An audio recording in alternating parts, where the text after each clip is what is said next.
Paggising mo sa umaga, malambing na mensahe agad ang iyong nababasa. Good morning. Kain ka na ng almusal. Huwag kang papagutom. Text mo ako paggising mo Parang sarap bumangon, no? Kahit alam mo magiging busy ka na naman sa araw na yun. Sa gabi naman, good night. Matulog ka ng mahimbing. Huwag ka na magpupuyat Tigilan mo na yung kakalaro mo dyan. Huwag kang mag-alala dahil andito pa rin naman ako at mahal pa rin kita paggising mo sa umaga. Sarap isipin na nakadilat man o nakapikit ng iyong mga mata. Ramdam mong may isang taong nagpapahalaga sa'yo. Hindi kayo nawawala ng mapag-uusapan kasi hindi lang isang tao nagbibigay ng katanungan. Palitan kayo ng bagay na mapag-uusapan. Palitan ng mahahabang halakhak. Seryoso o kalokohan man ang pinag-uusapan, handa ang bawat isa na makinig at umintindi. Kadramahan man o kasiyahan, marunong umunawa ang isa't isa. Sa tuwing daraanan ka ng kalungkutan, nandyan siya para makahanap ka ng rason para ngumiti. O basta nga lang makita mo siya, para sa'yo nagiging sapat na yun na rason para mawala ang simangot sa iyong mukha. Nagsilbing panyo para sa iyong luha. Nagsilbing unang maiyakap sa iyong pagkalumbay. Ramdam mong mapalad ka at may isang katulad niyang nandyan para sa'yo. Kausap mo siya lagi, maliwanag man o madilim ang langit. Sa pagsikat ng araw at hanggang sa paglubog nito, ramdam mong hindi ka na muling mag-iisa. Napakasarap sa pakiramdam na sa dami-dami ng taong masigit pa sa'yo, mas pinili niya pa rin maglakad kasama mo. Sa pagbabakasakali na iba siya sa lahat ng nakilala mo. Iba dahil hindi lang siya puro salita. Iba dahil hindi man niya lagi bukang bibig ang salitang mahal kita. Alam at ramdam mong mahal ka niya. Pero alam mo ang masakit doon? Kung ang lahat ng bagay na ito ay panandalian lang, bigla-bigla na lang nagbago ang ihip ng hangin. Tila tumigil ata ang pag-ikot ng mundo. Hindi mo namamalayang tuluyan na pala siyang sumasabay sa lamig ng panahon. Sa hindi mo malamang kadahilanan, unti-unti niyang nilalayo ang sarili niya na tila isang bulang lumilipad at naghihintay na lamang mawala. Biglaan na lang siyang nagbago. Pero bakit ganun?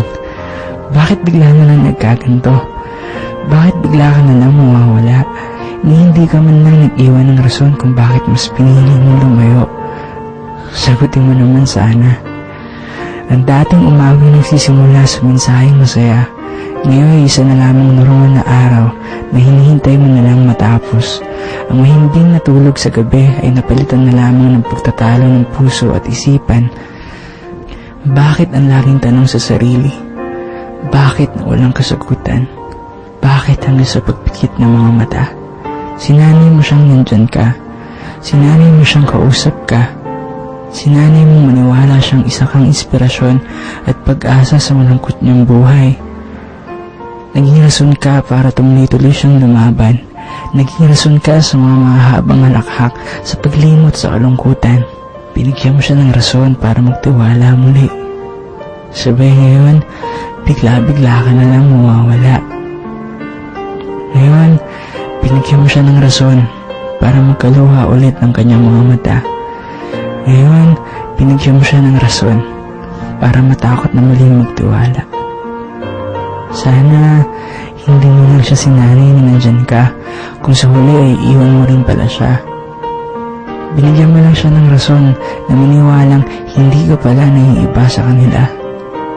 Katulad ka lang rin pala nila. Pero sa bagay, nagbakasakali lang naman ako na iba ka sa lahat ng taong nakilala ko. Nakakalungkot lang isipin na pinaramdam mo sa akin, nagkamali pala ako.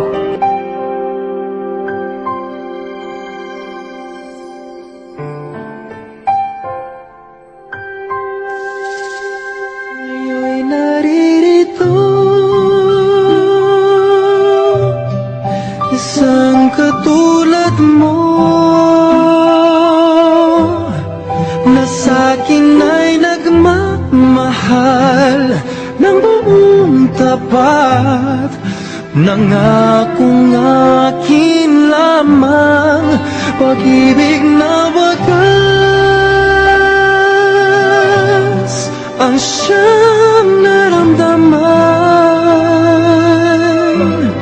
Yan ay nagmumula sa'yo, sa puso ko, at kapwa ay hindi magbabago.